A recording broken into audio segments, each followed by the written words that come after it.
Hi, I'm Rick Kahler. Thanks for joining me. On October 3rd, 2018, the S&P 500 hit yet another high.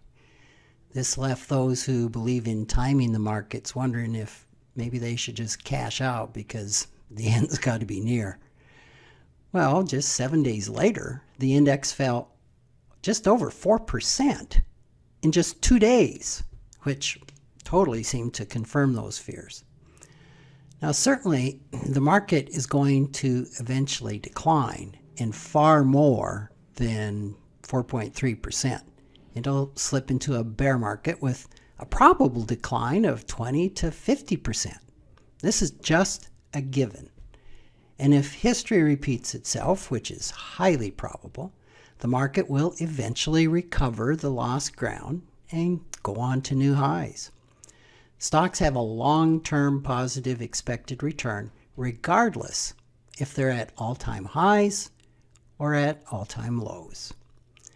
What many don't understand is that new market highs aren't rare whatsoever.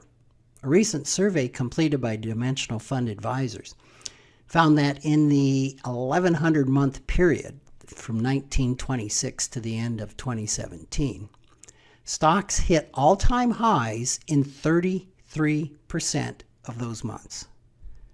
Now, this really shouldn't be surprising when we consider that a stock market tends to go up over time, making new highs a relatively common occurrence. But I think perhaps even more surprising is that a new market high is not a predictor of a stock market decline. Many people believe that when the market hits a new high, there's a greater probability the market will be lower a year later.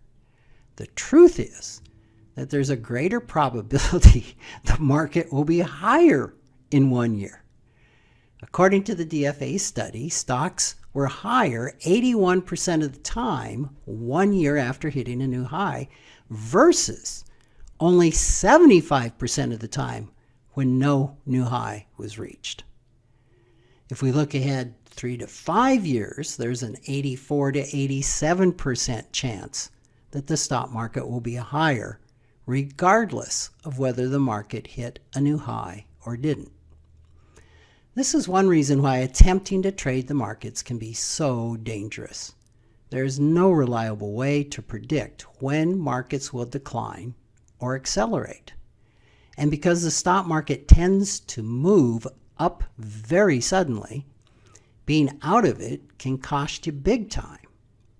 For example, being out of the market for the best 25 days over the 27 years from 1990 to 2017 would have cut your total return in half from 9.8 to 4.5%. Now, all of this underscores what successful long-term investors know. Over the long term, the chances are high that owning stocks will give superior returns to loaning money. Therefore, to earn overall returns that are higher than inflation, investors will need to have a significant amount of their money invested in stocks. Now, for most of us, this means owning a mutual fund like Vanguard Total World Stock Index Fund, which owns over 8,100 stocks of all size companies in every developed and emerging market country in the world. Diversification like that is crucial to producing positive returns over the long run.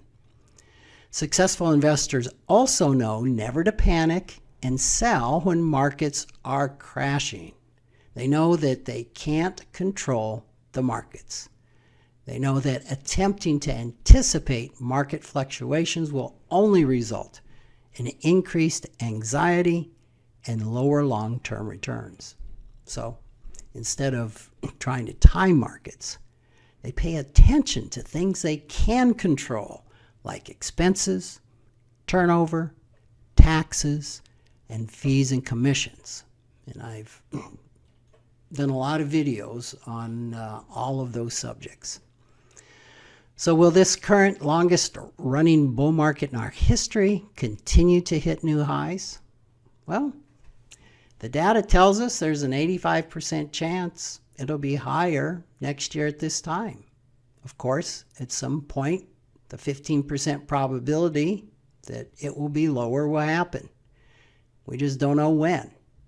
We do know the wise approach is to stay the course with your investment plan.